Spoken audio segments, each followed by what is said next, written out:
Power BI supports some of the more unusual visualizations like funnel charts or waterfall charts. We'll cover funnel charts in the next segment, but right now we're going to take a look at waterfall charts. You can find waterfall charts up here in the visualizations gallery, and when we click on one we get the visual template over here. I'll just make this a little bit bigger.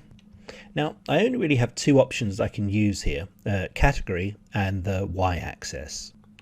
Now waterfalls are typically used to show changes in a particular value over time. So for our category, I'm going to drag in the years. I'm going to use our year-to-date sales variance for our y-axis.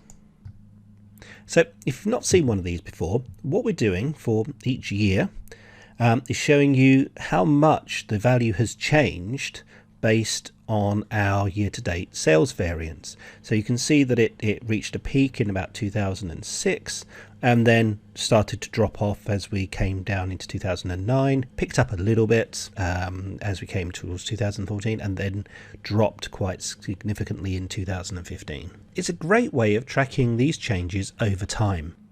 And as with any of the other visuals, we have the option to change the way that it looks.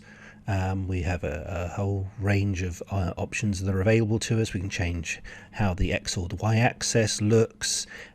We could even come in and change the way that the colors are represented. So we could change the increase color from green to salmon, or we could even change the total to be gray if we wanted to.